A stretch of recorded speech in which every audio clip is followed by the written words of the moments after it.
रोजाना अपने आप से कहता हूँ, आयास अपनी औकात मत भूलना।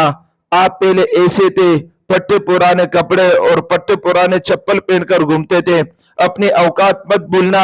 आज बादशाह के पास आए हो, बादशाह ने तुम पर एहसान कर दिया और आपको वजीर बना दिया, लेकिन तकब्बुर में मत आना, अपनी पुरानी औकात मत भूलना।